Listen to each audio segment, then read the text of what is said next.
We have our first Division 1 finals of the season. I'm going to talk about who made it, who's dropping where, and who I think is going to win it. But we had some big names almost miss out. We had MrSavage in 58th going into day 2 and Peterbot in 80th overall. We also had MrSavage make some big accusations towards Pixie's team of Q sniping them to try to make sure Fredoxie was uncontested in the finals. There's a lot to talk about. Let's jump into it. Now, we had two very big teams, two of the biggest teams in the world. We had MrSavage, Chap, and Rezon, and then we had Peterbot, Ritual, and Cold, who both needed like 450 plus point days to be able to qualify for the finals. They both had terrible day ones, and I was a little bit worried because both of these teams as well had major teams that were contesting them, that were already higher than them on the leaderboard, and I thought we might start to see some Q sniping. Now, over on NA, I'm pretty sure the Poyo's team was planning on doing it if they managed to have a good first game. They needed one more good game to be able to lock in, have enough points, and then they could potentially start finding Peterbot's games. But by that point, Peterbot's team had already popped off. They went down on spawn in their very first game, a 2 Elim 27th, but by this point, all the major teams were still in their games. They actually went down to Kanada's team, of all people. Kanada, Bolts, and Rapid look like they don't drop Crime City in opens. They prefer going Demon's Domains to have the better loot, can have better fighting, get more points, but after going down to them, they absolutely popped off. They got a 41 elimination win and then a 34 elimination second back-to-back, putting them from, I think, 80th up to like 10th in 2 games. And at that point, it was just a normal cash cup for them. They didn't need a crazy day after that. The job had been done. They just needed to have a few more good games. They managed to get a 4 Elim 25th, a 6 Elim 14th, an 11 Elim 14th, but then a 23 Elim 3rd, which completely secured the qualification. They rounded it out with a 16 Elim 9th. So they got across the line in 12th place overall. They managed to bring it home. So we will get to see the Ritual Cold Peterbot versus Acorn Aegis Poyo at Demon's Domain in the finals. But like I just said, over on EU, we also had big teams need to get across the line. MrSavage's team also needed a crazy day, and they managed to do it as well. Now, it is worth pointing out, on day 1, I think Chap's PC crashed 3 times, which is just disastrous. That is obviously going to affect them a lot, but I also think on day 2 they just took a lot better mid-game fights and a lot less mid-game fights. A lot of the times they were going down early in their mid-games where the Chap crashed or didn't, which made it a lot more difficult for them to have the big placements. But in day 2 they absolutely popped off. They finished 13th overall as well on 696 points. Their average placement was insane on this day. They managed to get a 3rd, 1st, 5th, 4th, 2nd. And then we had a bit of an issue here. There was a little bit of drama we had between MrSavage and Pixie's team.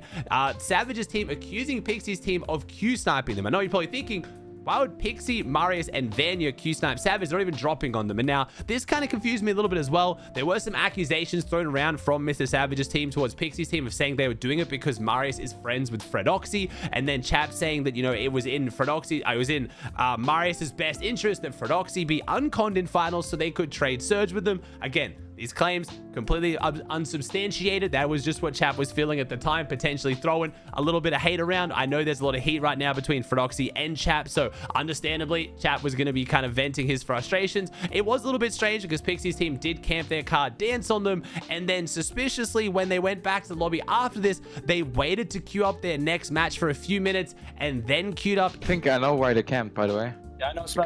Because of Fredoxie. Yeah. I mean, anyways, bro, like, get a job. What is he doing? Because it's his best friend, Marius Go. Okay, but if Supernova's con, that's good for him. No, because they're gonna trade 100 damage, million damage. How is he actually? I'm just curious, how can he crouch spam? Look at him crouch spamming.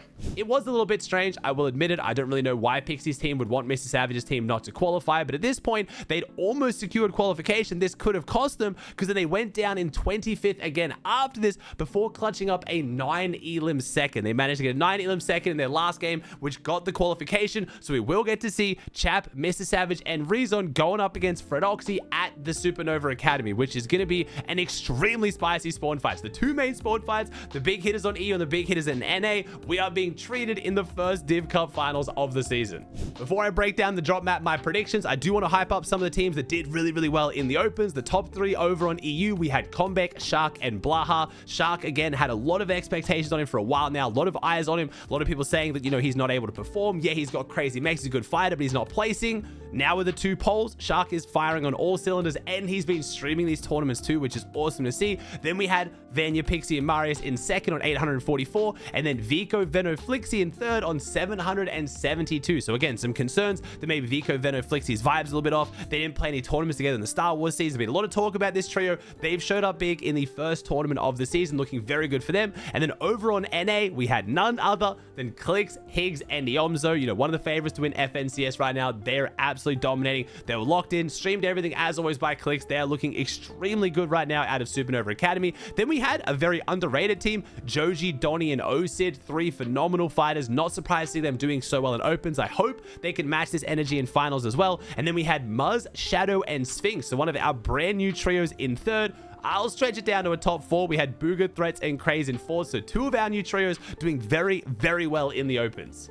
Now, let's talk about our finals drop maps. Kicking off on NA, the big one, Peterbot versus Poyo over at Demon's Domain. I have no idea which way this one's going to go. After seeing Peterbot struggle so much in the day 1 of the qualifiers and then not even get on for the Eval Cup, I thought we might not even see Pete in the finals. So now that we do, it's going to be very interesting to see who comes out on top on this one. Poyo's team right now is pulling ahead in the overall spawn fight, but we get to continue our tournament off spawn scores. So again, right now that is 3-1 in Poyo's favor. We'll see how it shakes up after this finals. It's going to be very, very exciting to see if one of them can start to get the overall edge and whether some discussions come out about, is someone going to leave? Are we going to see the end of this spawn fight? Now we've had leaks about the Superman POI not even being that strong or being in one of the worst spots on the map. If one of them isn't going to leave to go there, what is the end of this spawn fight? When does it end? Are we actually going to see this go all the way through to grand finals? We'll have to see. We have a few other big spawn fights to talk about as well. We have Bryce X going up against Visuals. I had talked about how Bryce, Skittles, and Aviv were going to be going Crime City. That's where they wanted to drop. I believe that was when they still thought Kanata's team was going to split and leave.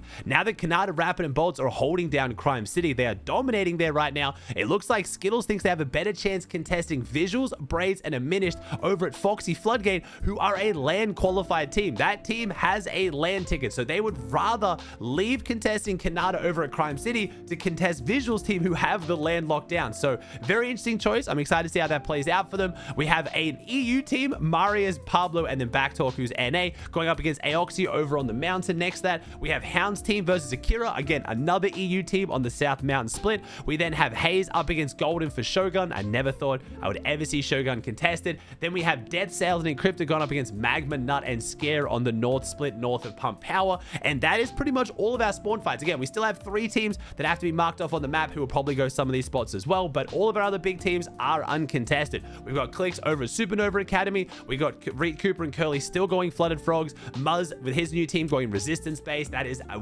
way stronger drop than I realized. They're looking very solid. We have Rise, Muzz's ex-teammates dropping to the south of that over at their usual shafts. Then we have Booger still locking down Utopia, by the way. So Booger, Threats, and Craze, no land spot, but still getting a very, very solid drop on the map right now. That's a good chance they can do very well out of this. We have Creo going Pump Powers. We have the Hispanic boys. I'm excited to see how they do. I've got a soft spot for the Hispanic teams on NA. I really hope they can pull something off from what is a solid drop. We have Taki, Ishu, and Vert on the south, first order base split. We also have Joji, Donnie, and Osid, like I said, locking down the fields, which is a very good drop for them. We have the EU boys, Kami, Seti, and Hari getting uncontested over at Canyon. Canyon's not the best drop, but I do like seeing the EU boys uncontested. And then I do have big eyes on Oliver OG over at Outlaw. They finally locked it down. They've been contested a whole bunch in scrims. I'm excited to see what they can do while being uncontested.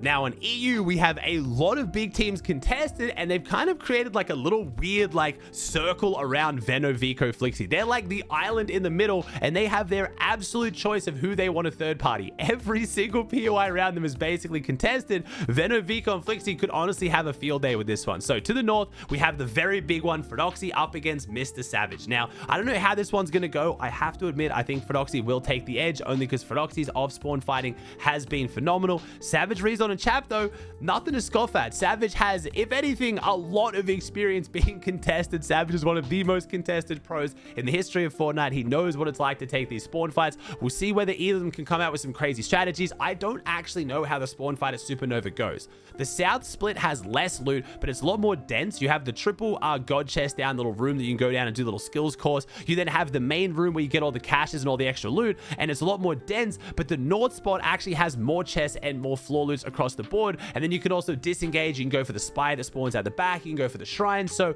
it's going to be an interesting spawn fight that I could actually see splitting a few of the games. I think there is a chance we actually see both teams disengage from this fight a couple times. I don't know. Fredoxie loves taking spawn fight. There's been a lot of smack talks about this spawn fight. Fredoxie already has their land ticket locked in, so I know they have less to lose than Savage right now, but just a feeling I have with how this POI I think could spawn fight. We'll have to see. To their east, Savage, his good mate Mongrel, Hydro, and Kaido, who made finals. Very, very proud of Mongrel. He's playing excellent right now. They are contested by Predage, Country, and Finnick, so they're going to be both going pump power, so both those teams con, which is going to get very messy. Then to the east of that, we have Ace Frat going up against the Frenchies, up against Akira on the south split of First Order base. To the west of that, we managed to have Mydra going up against Hromic. I don't know too much about either of these teams over on Lone Wolf. Then we now have Utopia City contested, Refsguard going up against Hlekas. So again, no one with the Booga aura on EU to be able to claim that whole POI. We have Mappy going up against Trulex over at Foxy Floodgate.